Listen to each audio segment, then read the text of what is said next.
Call this meeting to order. Please stand for the Pledge of Allegiance. I pledge allegiance to the flag of the United States of America and to the republic for which it stands, one nation, under God, indivisible, with liberty and justice for all. Please remain standing for a moment of silent prayer for our servicemen and women throughout the world, and also for all those who have passed away in our community.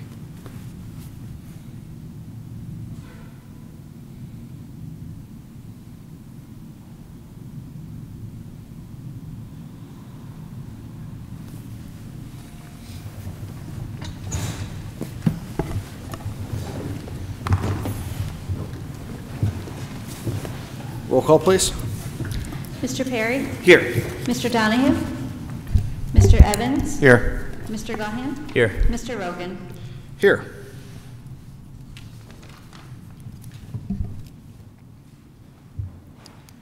Does anyone like to make a motion to appoint a temporary chair?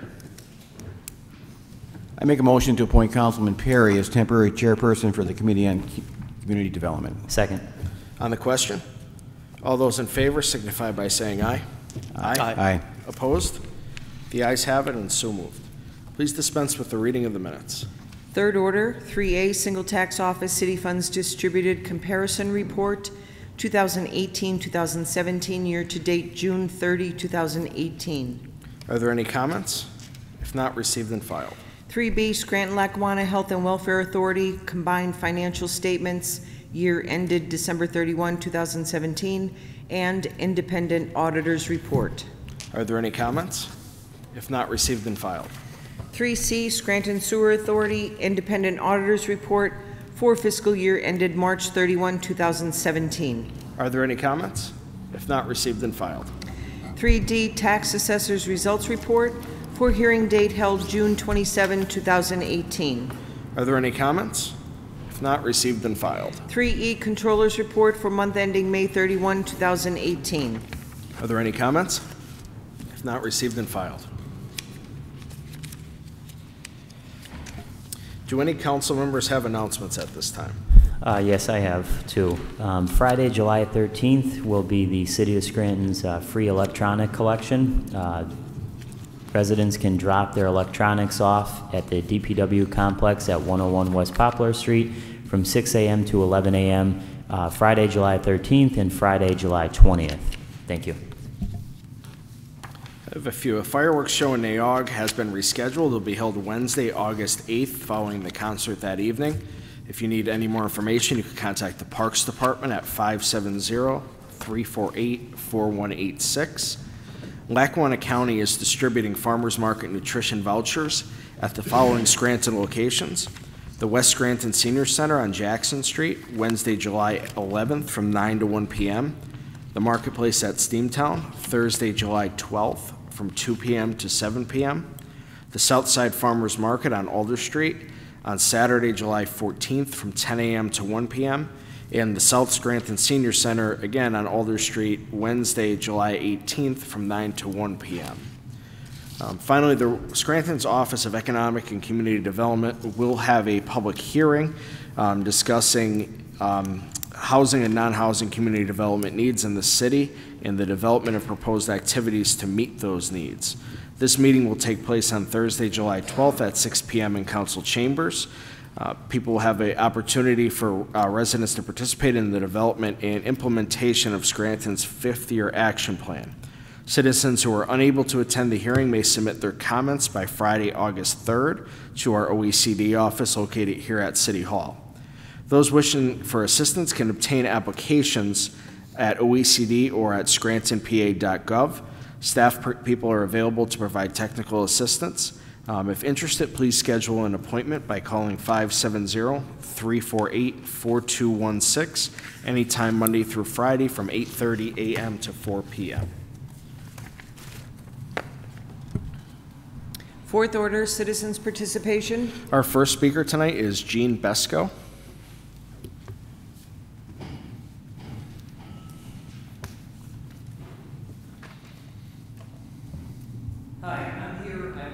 Previously, quite a while ago. It's about our ongoing flooding problem that we have in Kaiser Valley, basically on the Briggs Street and Merrifield Avenue section.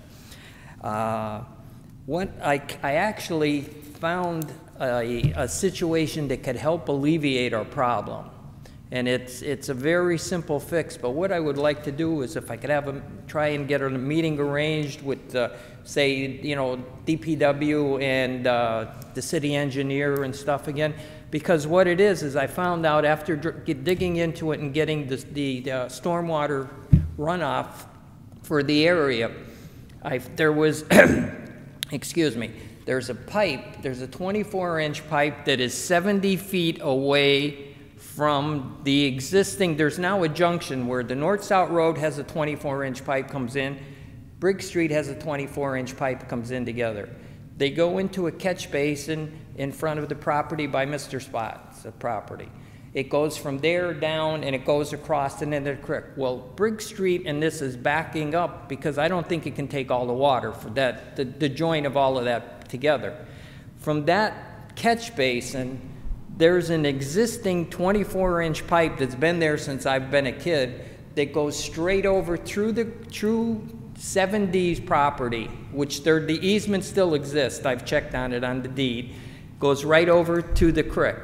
If by chance, if we could get a catch basin into that pipe, and it's only 70 feet from the junction of the two 24-inch pipes, that would take a lot of that, and when the water gets up so high, that excess water can go down and go out of that 24-inch. I mean, it's not going to eliminate our flooding, but it should certainly make a big difference in it to help, you know, stop the problem that we have. I mean, I have maps, I have everything laid out if you want to see exactly what I'm looking at. Yeah, Mrs. Reed, can we coordinate a meeting with Mr. Pocious, the mayor, these two gentlemen, Mr. Cerebro, yes, and Gene, and can't remember who else was at that last meeting, the first meeting we had. Oh, and Mr. Gallagher from the DPW. Yes. Yeah. If we could try to coordinate that, similar to the first meeting that we had, I think that would be helpful with this new information. That would be great, because I could show them exactly what it is. And it's actually, should be a very easy fix for the city, because you don't have to go on anybody's property. The catch basin can be 70 feet up the North-South Road from the existing catch basin and put it back into that pipe. See, what happened was, years ago, on the other side of the North-South Road, going up towards Kaiser Avenue, there used to be, that 24-inch pipe had a manhole and stuff there. I have pictures of it, actually. When they bulldozed it, apparently it blocked it. That was in 2006, and ever since then, we've had a problem with all the excess water coming down. But that pipe from the North-South Road to the stream should be perfectly open. So, I mean, because we know the problem existed above that. And the pipe is in good shape. I actually have pictures of where the pipe comes out into the stream. So it's not a big deal, you know, it shouldn't be a big deal to go 70 feet up, put another catch basin in, and redirect the excess water down that other 24-inch pipe. So, you know, if we could get a meeting with them, I could show them exactly what we have, and hopefully that would be a, you know, it's not going to alleviate our problem, but it should definitely help it. So. Can you leave your name and number with Jeannie here? Certainly. Just so I can Yes, put you I will. in the loop with Mr. All right. Cerebro? Thanks. Thanks, Jeannie. That's all I have. Thank you. Okay, thank you. Thank you. Thank you. Lenny Cerebro?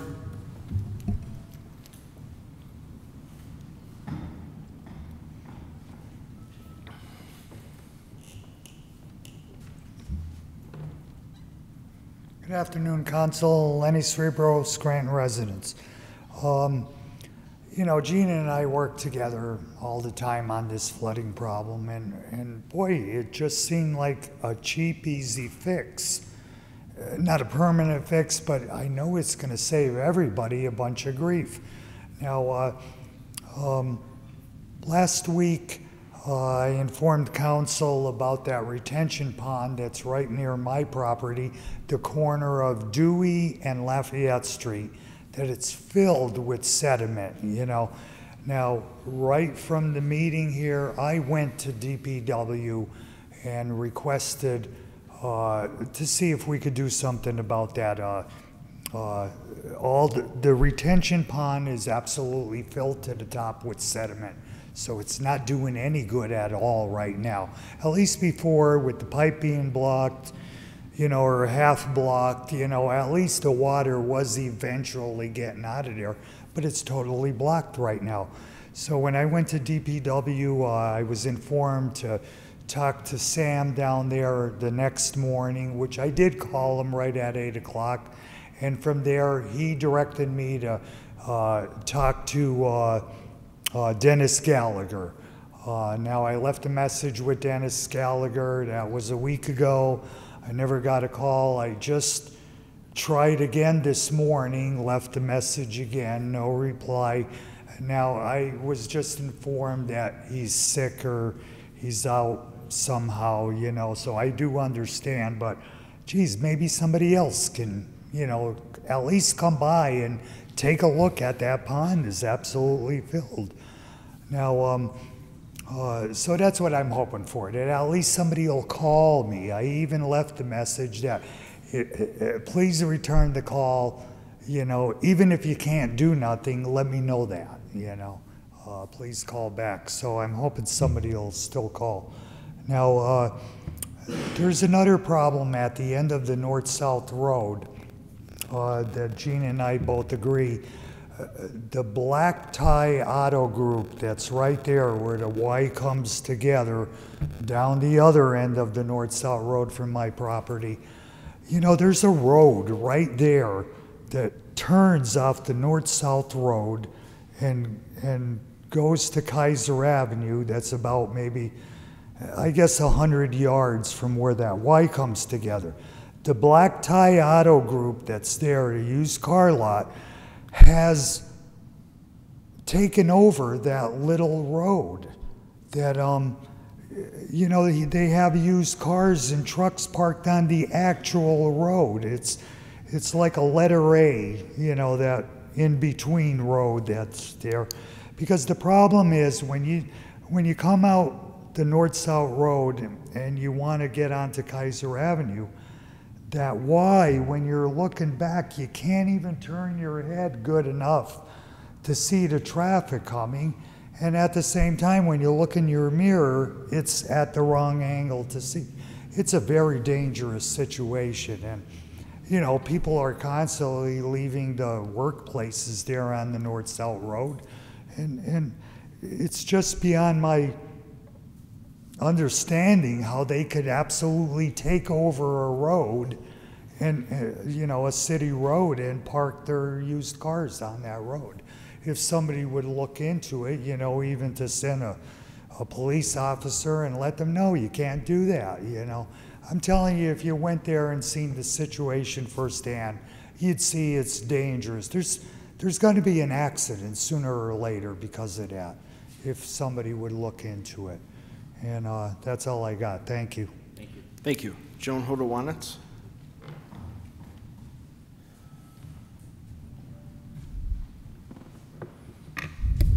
Joan Hodowanitz, city resident and taxpayer.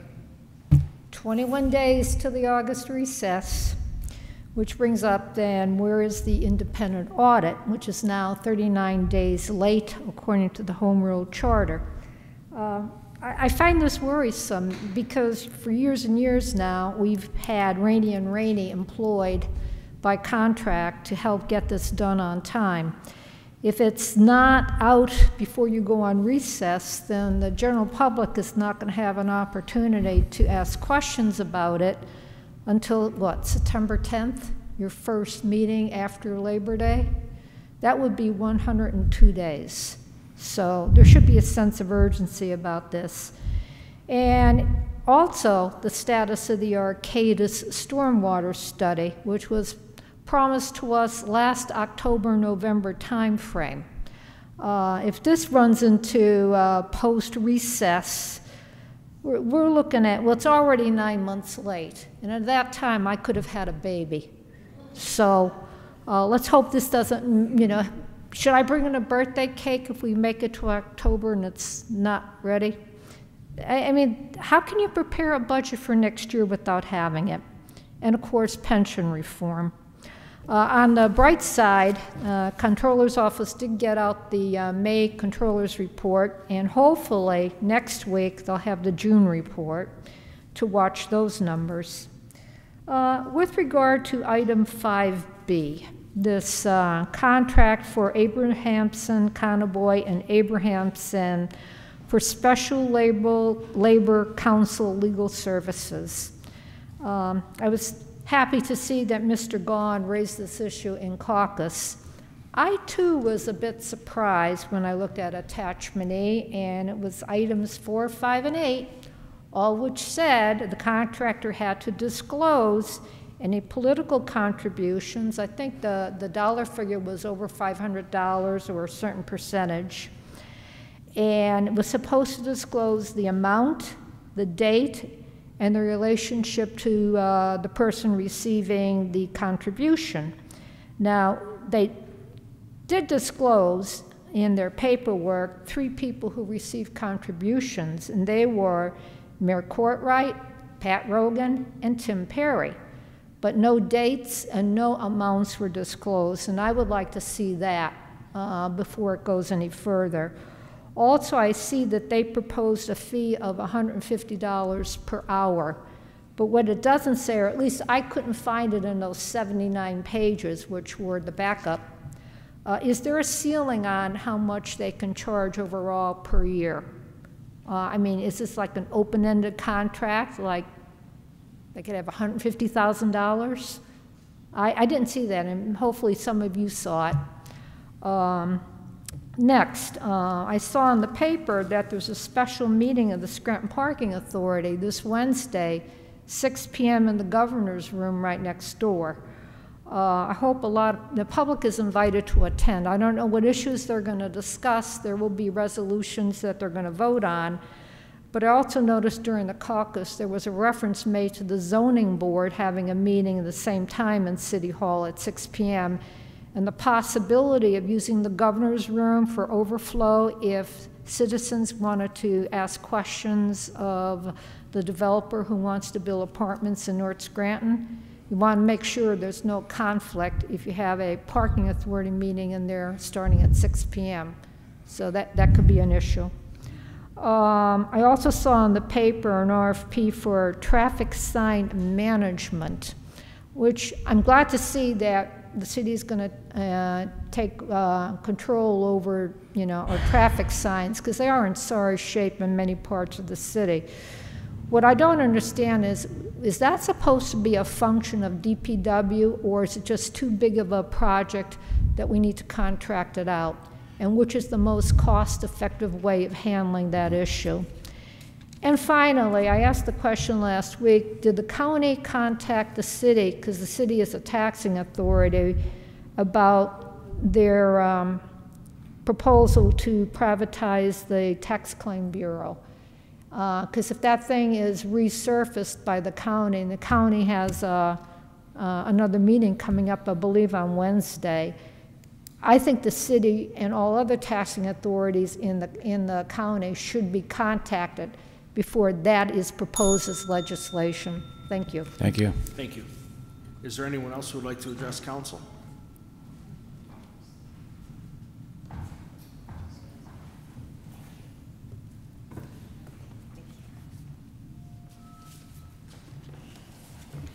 Marie Schumacher.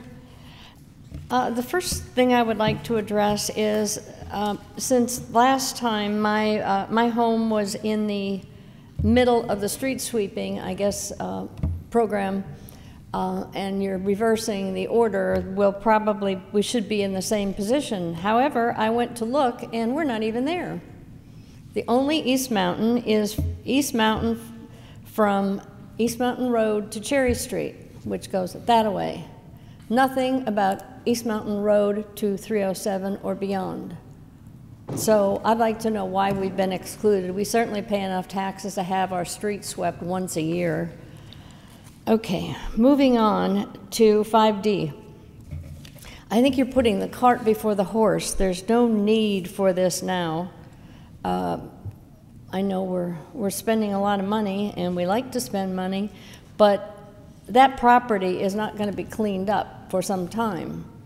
I don't think one of the grants that's required to bring it up to commercial grade property is even applied for yet. So why we need this right at this point in time, I think it's just, as I said, putting the cart before the horse. On ENF, there were no resumes. I thought you were going to start including the resumes for candidates for these authorities, but I don't see anything. They're already existing members of the zoning board, Okay. so we have had them previously. Well, not everybody's seen those. Then, moving on to the paving program again, back to the paving program. I assume that at least some of you did what I did when Mr. Lockwood was kind enough to go out and obtain the list, was to, make the map, see where they are. Now, and then I actually drove all of them this morning.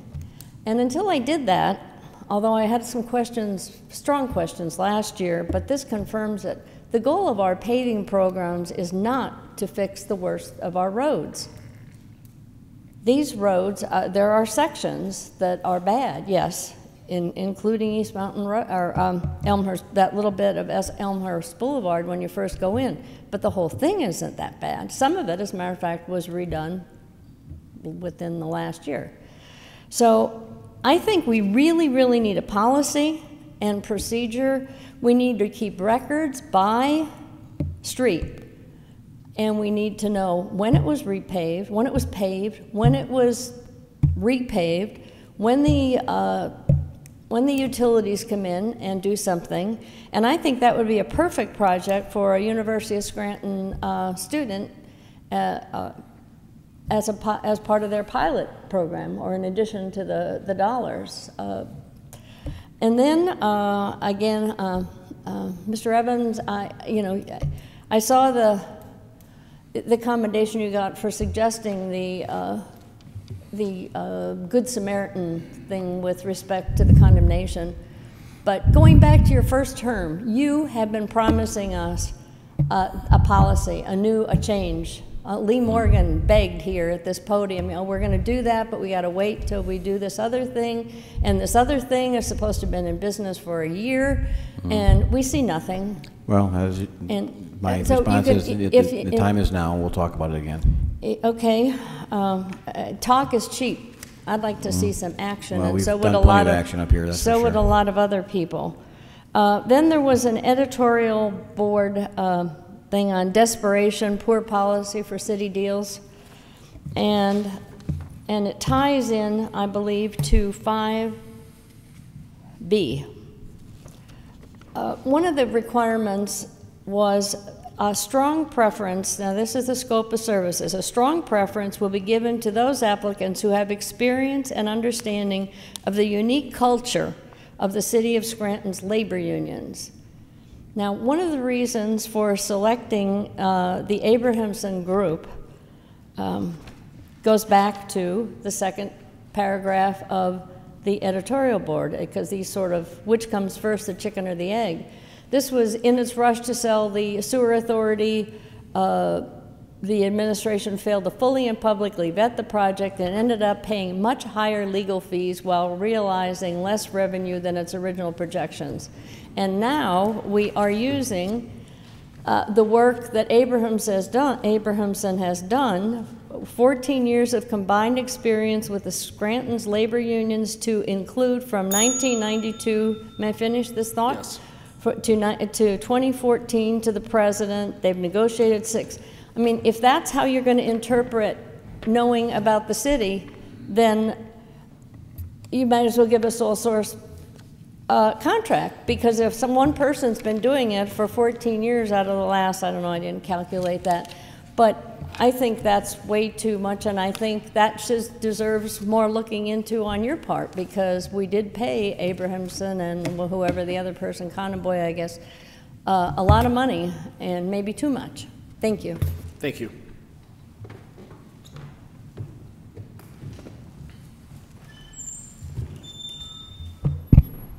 There he goes. Dave Dobson, resident, taxpayer. I'm really not a morning person, so, my little t-shirt from Tux, one of our sponsors, never had a grant, never will. never had a tax exemption. Recognize a family resemblance.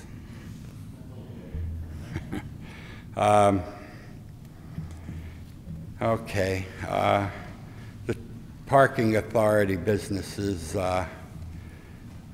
passed already, but once again, just imagine yourself running down the street to a kiosk through rain, snow, standing in line, waiting for somebody else to fumble with a credit card, and turning around and somebody couldn't wait to give you a ticket because your fees aren't paid. Now I'm paying $6 to come here today, and I have to once again disapprove of changing it to daytime meetings, and I see some absentees here. Not good, not good. I was happy somewhat with the holiday, with the Monday, because town isn't very busy and I could get some free parking out of the deal. And I seen 2 weeks ago, Camel Joe was back from the Lung Association. What's on the burner? The first time he was here, we had a huge tax increase. The second time he was here, we were selling the sewer authority with very little public input. What's next? I'm tired of activism of some people, social activism. I was on this the last time, and by the way, Mr. McGovern, please sue the state and the county over the 35% of tax exempts that keep getting piled on to this tab in Scranton. I don't have the money to pay for everybody else's government maintenance. And, you know, these activists just get further and further out there. I mean, you know, okay, I could see a sign not being put on the front of a gas station, but 1,000 feet, we have an ordinance that certain people cannot live within 1,000 feet of a school, and that's okay, and maybe it's more, but if you look at a map, there's one place in town that those people can live, and that's down by the railroad tracks in Southside by the old Capitol building, record building. And it just goes on and on and on. I'm not interested in leadership. I am interested in representation and representing the interests of the average person. You know, when I talked about a law in Virginia to make a baby fast and go sleep on the couch law, well, you know, you could be denied public housing, you could be denied the right to vote, you could wind up in trouble if there's a gun in your house, if you were arrested under that. Now, it never became law, but constantly these things are turned over by the Supreme Court and through the ages, and constantly they're looking to reintroduce them in every state, including Pennsylvania. It's just ridiculous, and I really wish that some people would just make their presence not be seen and not heard or whatever. Basically, at one time I was a libertarian, and I really decided that their economic issue would not work out, weaning people off of Social Security. At some point, people can't work, and they really need to retire and just smell the roses for a couple of years that they have left. And they don't get a choice. You usually just collapse if you're an industrial worker. And if you're in high places, well, lack of mental prowess, and the next thing you know, you have all the world mad at you and nothing accomplished. Thank you and have a good day. Thank you. Is there anyone else who would like to address council? Fifth order, 5A motions. Mr. Perry, do you have any motions or comments? I just have a few. The first is I've had request for a Children at Play sign at Kearse Court in the 2700 block. Apparently there's a lot of children in that area, and there's a lack of a sign warning alley drivers to slow down. So if we can get DPW on that, that'd be very great. Also, Ms. Honowanitz brought up the Arcata study and the audit again. If we can get something out to the business administrator and ask Mr. Balzoni if council can expect and would like to see some kind of update before August recess on both of those. In some business on the agenda, there's an appointment of Sean Walsh to the zoning board. His personal property taxes are up to date. His business property taxes are up to date. But with all full disclosure, he owns property that it has nobody living there and is scheduled for demo.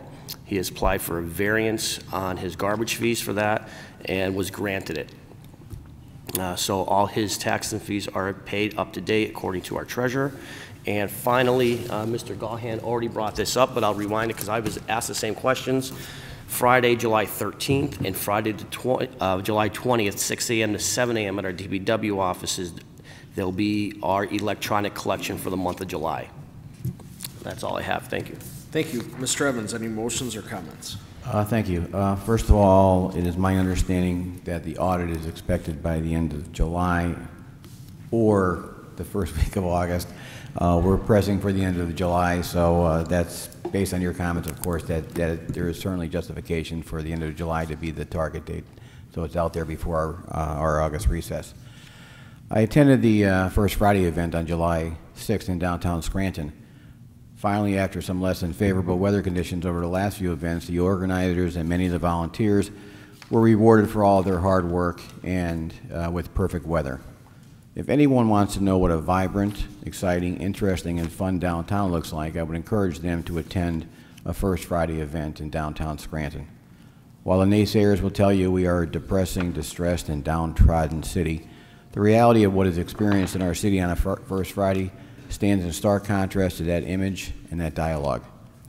Hundreds and hundreds of people walking the streets of downtown, visiting art galleries, and crowded restaurants, enjoying great music and art at many various venues. This is what the arts and culture and music and even good food can bring and do for a city. This is why cities invest and encourage and grow their arts community. That is why I believe so strongly that any investment in the arts will always pay great dividends. And for those that don't get it, I can only say sorry that you lack the vision that many other people certainly have. Also, I attended the annual Scrantastic fireworks display in concert on Courthouse Square on July 3rd, and it was another great event for our area as thousands of people descended on downtown Scranton to enjoy that event as well. Speaking of fireworks, the annual explosion in our neighborhoods that is attributed to the 4th of July each year was back with a vengeance again this year. I'm not sure if it was attributed more to the changes in state law legalizing the sale of fireworks or other factors, but I do know that many residents and homeowners in every part of the city felt they were under attack in their own homes, as fireworks were set off all around them, many much later into the night than should have been allowed. The police department has an almost impossible task with enforcement with this issue, so if there is anything that we can do on the legislative front that would allow for the SPD to have an easier time addressing this issue, I would absolutely be in favor of it. We have a 100-plus-year-old housing stock, and clearly we're dodging a serious situation that could lead to injuries or home fires or even worse, all because of the hundreds of amateurs shooting off fireworks throughout the city. So, Mr. Reed, if you can send a letter to Chief Graziano to see if there is anything we can do to help him and the SPD in relation to the local laws that govern fireworks in our city. And one final note, I want to send a shout out to my younger brother, Keith Evans, who is visiting from his beautiful home in Sonoma County, California. He still remains very much a Scrantonian at heart and has been very impressed with the things that are happening in Scranton. Sometimes it takes those visiting or returning from outside the city to see what many of us many times are unable to see. And that's all I have for today. Thank you. Mr. Gahn, any motions or comments? Yes, thank you. I just want to remind all residents of North Scranton that there's an extremely important zoning board meeting this Wednesday at 6 p.m. in council chambers regarding the proposed building of apartments off of Whale Street and also near the Votech. I think it's 200 and some apartments that they want to build in 10 buildings. I did meet with several residents of North Scranton this past Saturday, and to say there are concerns is putting it mildly. I have my own concerns about the quality of life that I think will deteriorate if this complex goes up, and also with traffic issues, and there's a number of other things. So hopefully we'll be able to get some questions answered this Wednesday at 6 p.m. on that issue.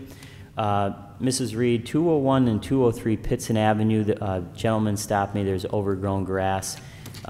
He would like to know if the bank owns that property. There's also a property on 4th Avenue that I'll be getting you the address, some issues with high grass there as well. Thank you. Just a couple comments following up on what Councilman Gahn mentioned regarding the proposed, I don't know if it's going to be a housing project or housing complex. Well, I've had a lot of people reach out to me as well, and we did receive correspondence from the attorneys for the company that's located out of town that plans on putting in this development. One of the items that wasn't mentioned so far is that the city just paved Greenbush and Reese Street, which are the two main roads going up to and back out of the Votech, at significant cost, obviously, and they were two of the worst roads in the city. The other question I have is if this construction project does move forward, obviously bringing heavy equipment in and out of that area may cause damage to those roads as well. Again, I'm sure the zoning board will give a full and fair hearing to this group, but I know there are going to be a lot of residents in the city that are going to come out in opposition to this project because of the size and the scope. Personally, I support any type of growth in the city we could see, but it has to be done in a manageable way. It has to be done in areas where it makes sense.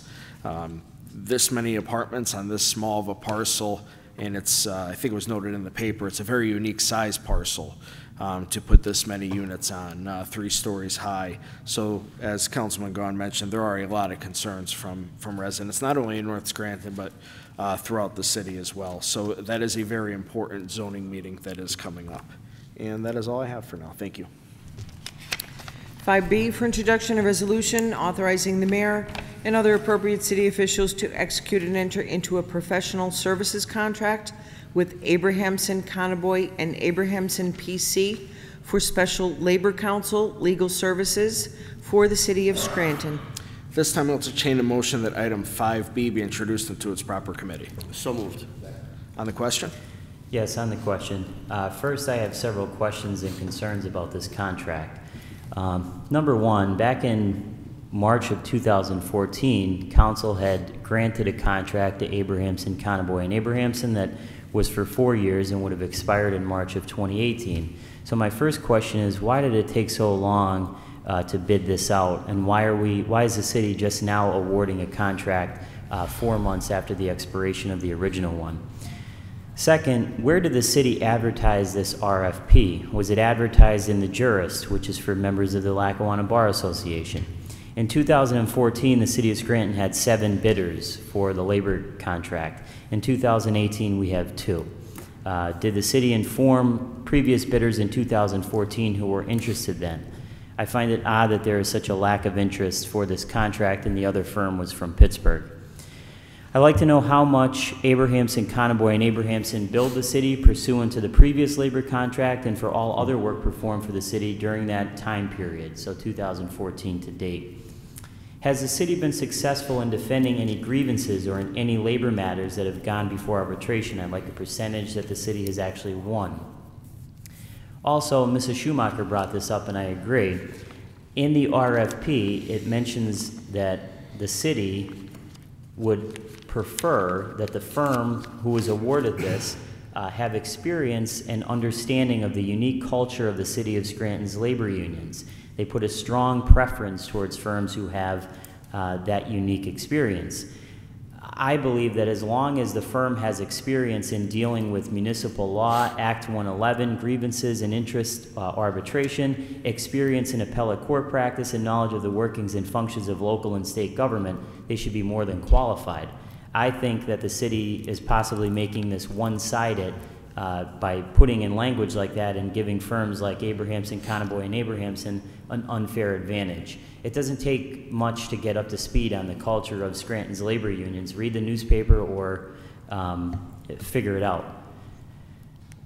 The last thing, and probably the most concerning, in the backup legislation under Attachment E, disclosures by current contractors, it says the following, and this is in the RFP. Number 5, since January 1st, 2011, has the contractor made any contribution to a municipal official or candidate for municipal office in the city of Scranton? If yes, please identify the recipient, the amount, and the date of the contribution. Very, very, very clear. Mr. Abrahamson notes in his response that he donated to Mayor Courtwright, Councilman Rogan, and Councilman Perry, but he does not identify the amount or the date of the contribution. This is the same for number 8 under Attachment E.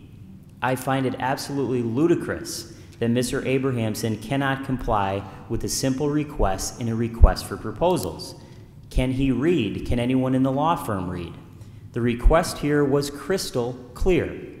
Why is he omitting this information? This reeks as an effort to once again avoid transparency to the City of Scranton residents. Here we go again. Where is the transparency? How much did he give and when did he give it? If you can't comply with a simple request, then don't submit a proposal. Are we going to have to wait months to get this information? And will I be sued again for asking? Second, I feel it's important to remind my colleagues in the public about Ned Abrahamson's spineless actions against me a year ago. Last year, around this time, I had been requesting documentation that showed exactly what Mr. Abrahamson had done as the city's special counsel for the parking and sewer deal transactions, in which he received $400,000 of ratepayer and taxpayer money. I was concerned to find out that Mr. Abrahamson had no written contract with the city as special counsel, but was hired under an oral arrangement or an oral contract in which Mayor Courtwright and then City Solicitor Jason Shrive told Mr. Abrahamson to go to work. I found this extremely odd and not the least bit transparent. My request for information went unanswered and ignored. Then on July 17, 2017, Mr. Abrahamson and his law firm filed notice in Lackawanna County Court that they intended to sue me for slander. This was clearly a gutless, cowardly attempt by Ned Abrahamson to silence me, to intimidate me, bully me so that I would stop asking questions and stop doing my job fighting for the people of this city. It's my belief that Ned Abrahamson and his law firm knew that there was no way they could win this lawsuit because I had done absolutely nothing wrong, and they decided to try to drag me through the mud and retaliate against me for asking tough questions. Clearly a case of a baseless political attack and a frivolous lawsuit attached to it. On September 5th, I obtained a court directive requiring Abrahamson, Conaboy, and Abrahamson to file an actual lawsuit within 20 days or have the case dismissed. On September 29, 2017, the matter was dropped by Mr. Abrahamson and his law firm. An attorney from the law firm said in the newspaper that the matter was dropped without prejudice, which means that it can be refiled at any time.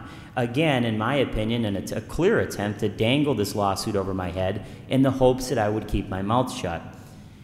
I asked Attorney Menorah in the caucus if this was a conflict, that we're possibly going to hire a law firm for labor counsel who has threatened to sue the city, to sue me, and is going to continue to dangle this lawsuit over my head for how long I don't know. I'd like to read some quotes from my colleagues from a July 20th, 2017 council meeting in response to Mr. Abrahamson's lawsuit against me. Threatening of a lawsuit I don't think is proper, former Councilman Wexler said. We're a body. You sue one member, as far as I'm concerned, you're suing all of us. Calling a slander suit against a councilman a slippery slope, Tim Perry said that means a different councilman could be next. What does that do to the core of our democracy? It's not the correct way to handle this, Mr. Perry said. Councilman Wayne Evans said such a lawsuit sends a chilling effect on the very principle of free speech relating to public officials and the fundamental right of elected officials to ask hard questions and demand accountability of others. For the record, I stand with Councilman Gaughan. I would like to ask my colleagues how they can justify, in good conscience, rewarding this law firm and Ned Abrahamson with another labor contract after witnessing their tactics in which they try to use the legal system to stifle and scare and intimidate and bully a public official. For the record, I have zero confidence in Mr. Abrahamson or his law firm to do work with the city of Scranton. And at this time, in relation to the questions I asked in the beginning, I would like to make a motion to table agenda item 5B. Motion's been made. Is there a second? The motion fails for lack of a second. The reason that I made the motion to table, ladies and gentlemen, and this was discussed in the back room, is to get the questions answered before the final vote, which will be next week. And I think it's important that we do make a motion to table because there has been a history here between Mr. Abrahamson and his law firm on not answering questions that are posed by government officials and dragging it out for months. So I thought that was important. Obviously, my colleagues don't. Thank you. Anyone else on the question? Yeah, on the question. Of course, I was one of the first to speak out against the proposed lawsuit filed against Councilman Gaughan, and I still feel that way. It was an affront to all of us and on our ability for members of City Council to speak freely and criticize and ask the tough questions when needed. And Councilman Gaughan's questions on this resolution need to be answered. I advise Councilman Gaughan and caucus that if any of our questions are not answered prior to next week's meeting, I will second his motion to table and will not vote on this contract until those questions are answered. So the clock is ticking. Yes, on the question, we did, as both colleagues say, we did discuss this in caucus, and I was on the side to give them the week to answer these questions. I know I was mentioning this. I have nothing to hide. I believe that once we start to pick and choose what questions get answered on an RFQ, then we lost. If it's on the RFQ to be answered, then it needs to be answered. We are not allowed to pick and choose what gets answered and what doesn't. It all gets answered. Or then what's the point of having one? So yes, I will not vote for it if it doesn't, all those questions don't get answered. And I give them a week to get those answers to us. If we don't get those answers, this gets tabled next week. I would agree with Councilman Perry and Evans, and it's typical practice of council on an introductory vote. There generally are questions that come up. We usually give a week, depending on whether it's an ordinance or a resolution, 1 to 2 weeks to get everything sorted out, and then at that point either an up or down vote or items can be tabled. So I think that practice in the past has worked, but I do agree with, I think, everyone that there are some legitimate questions regarding some omissions on the contract. All those in favor of introduction signify by saying aye. Aye.